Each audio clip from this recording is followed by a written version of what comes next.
চলে আসলাম রান্নাঘরে। দেখুন এই যে আজ মাংস হবে, মাংসের জন্য মশলাটা কষাচ্ছি, মাংসের মশলা কষাচ্ছি, আদা পেঁয়াজ রসুন দিয়ে কষাচ্ছি দেখুন। আর দেখুন এখানে মাংস রান্না হবে। আর দেখুন এখানে এই চিংড়িটা সন্ধেবেলা বড়া করব। আর লোটে মাছের চচ্চড়ি, শাক, ডাল হয়ে গেছে, ভাত হয়ে গেছে। এটা সব কাজ সেরে এটা করলাম।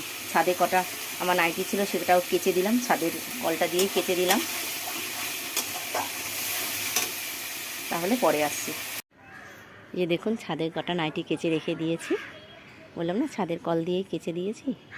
এই যে নাইটি, এখানে ঠাকুরের জামা কাপড়গুলো কেচেছি। তাহলে চলুন আবার পরে আসছি, খাবার সময় কি কি রান্না হলো দেখাবো, ঠিক আছে? দেখুন মাংসটা কষানো চলছে।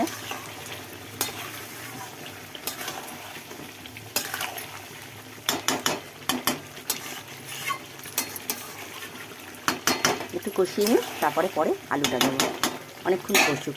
আর দেখুন গ্যাসের সামনাটা দেখুন কী হচ্ছে, ছিটে ছিটে করে যতবার করছে না আমি ততবার মুছে নিচ্ছি।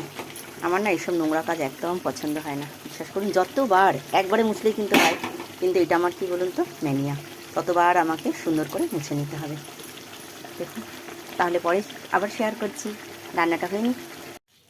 এই যে খাবারগুলো দেখাতে ভুলে গেছি, এই জন্য খাবার দেখাতে একদম বসে গেছি খাবার নিয়ে। দেখুন এই যে ছেলে খাচ্ছে, এই যে মাংস, লোটে মাছের চচ্চড়ি, এখানে আছে লাল শাক, আর এটা ডাল, আর এই যে আমিও বসে গেছি খেতে। আবার পরে আসছি, ঠিক আছে?